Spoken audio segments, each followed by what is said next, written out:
Hello friends, मेरा नाम शिप्रा भटनागर चंद्रा है और आप सबका मेरे चैनल शिप्रा मोटिवेशन में बहुत बहुत स्वागत है। आज हम एक ऐसे चैंपियन की बात करेंगे जिन्होंने टेक्नोलॉजी में बहुत ज़्यादा रेवोल्यूशन लेके आए, नए नए आइडियाज़ लाए, इतनी सारी क्रांति ले आए कि पूरी दुनिया में वो एक फेमस व्यक्ति बन गए। हर व्यक्ति उनका नाम जानता है और गूगल ने उनकी काबिलियत का लोहा माना। और इसलिए हैं तो वो भारत के ही, लेकिन वो अब अमेरिका में सेटल्ड हैं और गूगल के सीईओ। तो आज हम बात कर रहे हैं गूगल के सीईओ सुंदर पिचई की, जिन्होंने टेक्नोलॉजी में इतने रेवोल्यूशन काम किए कि गूगल भी आश्चर्यचकित रह गया और उसने फाइनली अपनी कंपनी का सीईओ उनको बना दिया। तो ये कहानी स्टार्ट होती है फ्रेंड्स। इनका सुंदर पिचई का जन्म हुआ था 10 जून 1972 को चेन्नई में। जब तक वो 12 वर्ष के थे वो काफ़ी एक लोअर मिडिल क्लास को बिलोंग करते थे और उनके घर में किसी भी प्रकार की कोई टेक्नोलॉजी, कोई गैजेट्स कुछ भी अवेलेबल नहीं था। उनके घर में कोई स्मार्टफोन नहीं, कुछ भी नहीं था, ना टीवी था ना फ़ोन था, कुछ भी ऐसा नहीं था। उन्होंने काफ़ी लोअर मिडिल क्लास की लाइफ देखी है, लेकिन जब वो 12 साल के हुए तब उनके घर में जो पहले एक फ़ोन चलते थे जिसमें हम नंबर डायल करते थे, वो वाला पहली बार फ़ोन उनके घर में आया। इस तरीके से लोअर मिडिल क्लास में उनकी परवरिश हुई। और जब ये फ़ोन आया था तब हमें डायल करना पड़ता था नंबर, कोई भी ऐसे नंबर याद करने का कोई तरीका नहीं था। बट सुंदर पिचई इतने इंटेलिजेंट थे कि उन्होंने जो भी नंबर डायल करे जाते थे वो सारे उन्होंने नंबर याद कर लिए थे, चाहे उनके रिश्तेदारों के हों चाहे लोगों के हों।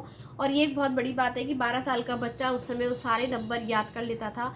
आज के टाइम में तो उनकी लाइफ पूरी तरीके से चेंज हो चुकी है। आज उनके पास 20 से 30 स्मार्टफोन है, नई से नई टेक्नोलॉजी है, लेकिन जिस परवरिश में वो बड़े हुए उस समय उनके पास कोई टेक्नोलॉजी नहीं थी, कोई फ़ोन नहीं था, कुछ नहीं था। लेकिन फिर भी वो पढ़ाई लिखाई में बहुत अच्छे थे, मैथ्स में तो वो एकदम एक्सपर्ट थे। और इसी के साथ उन्होंने चेन्नई में जवाहर महाविद्यालय से अपनी पढ़ाई को कंप्लीट किया। इसके बाद उनका एडमिशन हो गया Indian institute of technology Kharagpur से, जहाँ से उन्होंने मेटलर्जी इंजीनियरिंग को कंप्लीट किया।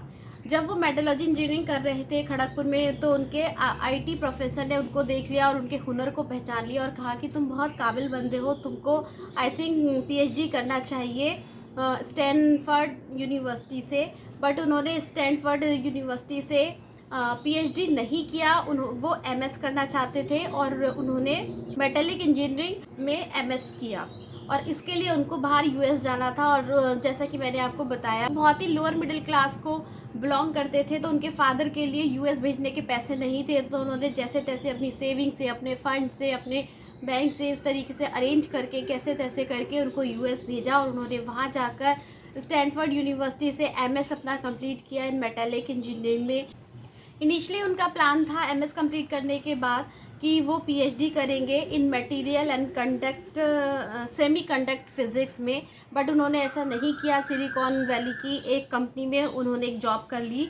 उस कंपनी का नाम था अपग्राइंड मटेरियल्स। वहाँ पर उन्होंने as a engineer, as a product manager वहाँ पर जॉब करी और कुछ टाइम जॉब करने के बाद उन्होंने उस जॉब को छोड़ दिया और उसके बाद उन्होंने वार्डन से सन 2002 में अपना एमबीए कंप्लीट कर लिया। और वहाँ पर भी उनको बहुत सारी डिग्री से, बहुत सारी स्कॉलर डिग्री से नवाजा गया, क्योंकि वो बहुत ज़्यादा इंटेलिजेंट थे। वो इतने ही प्रभावशाली थे कि जहाँ जाते थे अपना प्रभाव, अपनी बुद्धिमत्ता का प्रभाव सब जगह डाल देते थे। यूनिवर्सिटी ऑफ पेंसिल्वेनिया में उनको सिविल स्कॉलर और वामन स्कॉलर की पदवी मिली। इस तरीके से सुंदर पिचई काफ़ी स्मार्ट थे, उनको पता था लोगों से डील कैसे करना है, मार्क्स कैसे अच्छे लाने हैं, पढ़ाई लिखाई में वो शुरू से ही बहुत अच्छे थे।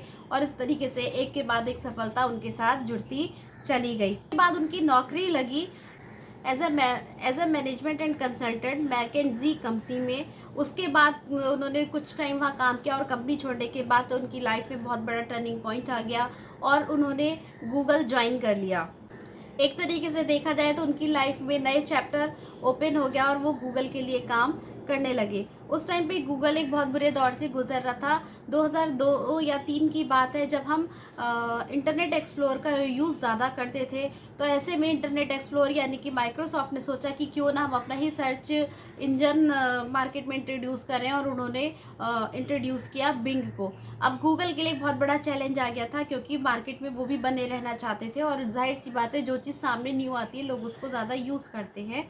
तो सुंदर पिचई के बहुत सारे आइडियाज़ आइडियाज़ में से उन्होंने एक गूगल डूड का आइडिया दिया, जो कि गूगल को बहुत पसंद आया और देखते ही देखते आइडिया सुपर हिट हो गया। इसके बाद गूगल डूड हमारा गूगल क्रोम बन गया। और हम सब जानते हैं कि गूगल क्रोम पर हमें सर्फिंग करना या ब्राउजिंग करना बहुत ज़्यादा इजी है बनस्पत किसी भी फायरफॉक्स या इंटरनेट एक्सप्लोर के कंपैरिजन में। ये गूगल क्रोम इतना ज़्यादा पॉपुलर और यूज़र फ्रेंडली हो गया कि वो मार्केट के 45% एरिया को कंट्रोल करा है।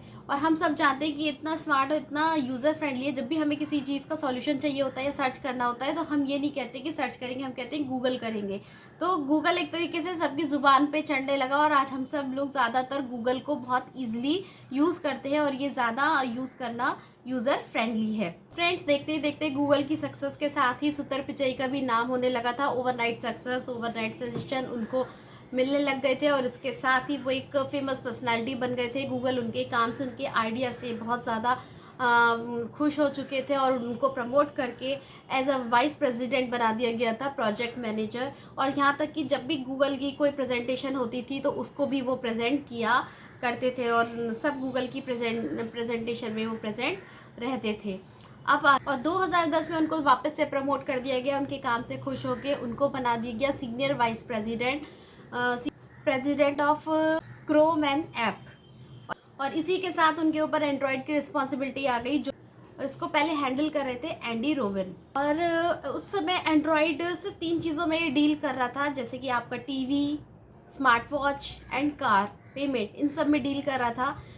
तो लेकिन सुंदर पिचाई ने अपने दिमाग का आइडिया लगाया और उन्होंने एंड्रॉयड 1 लॉन्च कर दिया और एक ऐसे स्मार्टफोन उन्होंने उपलब्ध करा दिए जो हर आम मिडिल क्लास का व्यक्ति भी ले सके, उसको यूज़ कर सके। तो उन्होंने आम मिडिल क्लास के लिए भी स्मार्टफोन अवेलेबल करा दिए और इसी के साथ उन्होंने एंड्रॉयड में भी बहुत काम किया और उसके 3 वर्जन निकाले, Jelly Bean, KitKat, third one is latest हमारा लॉलीपॉप।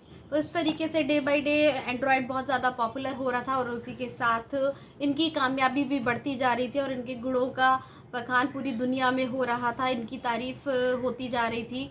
और उस एंड्रॉयड ने एक स्मार्टफोन, जो एंड्रॉयड के स्मार्टफोन है, उन्होंने अकेले यूएसए में ही 65% की पकड़ बना के रखी है। तो मार्केट में बहुत अच्छी पकड़ थी, नाम बहुत था, उनका काम बहुत फैल रहा था।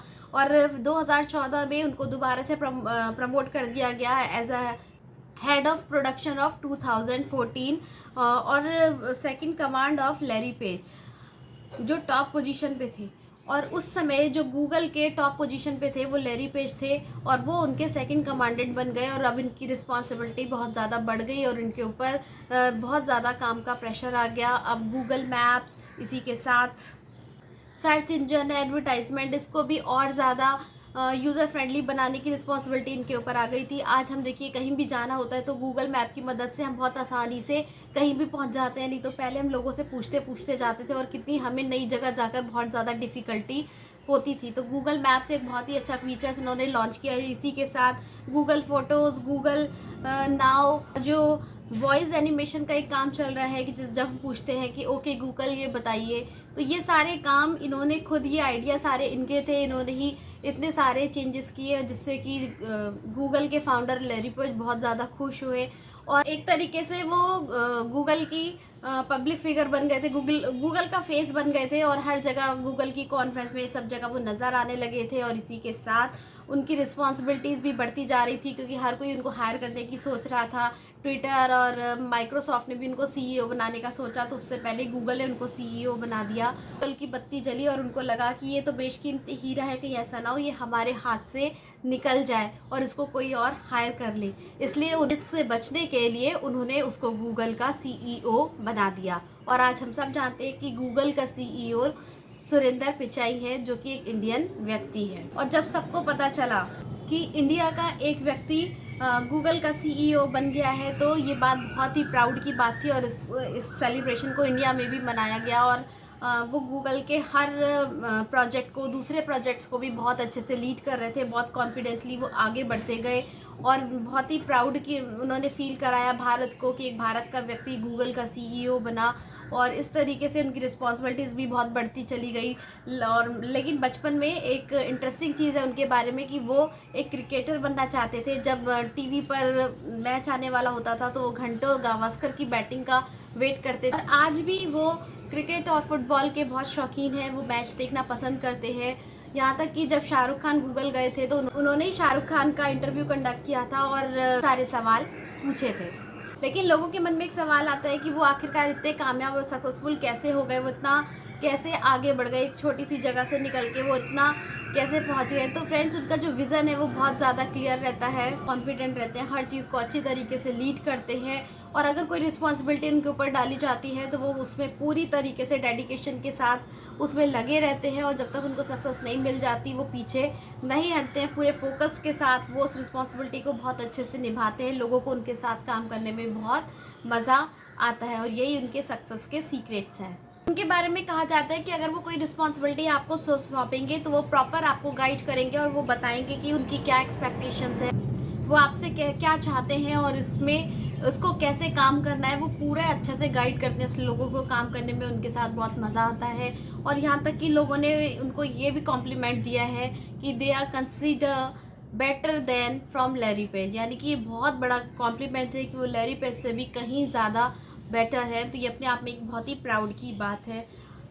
हमें हमेशा हमारे कंफर्ट जोन से बाहर निकलकर सोचना चाहिए और हमेशा कुछ नया इनोवेट करना चाहिए और अपने आइडिया पे और अपने ड्रीम पर फोकस करना चाहिए।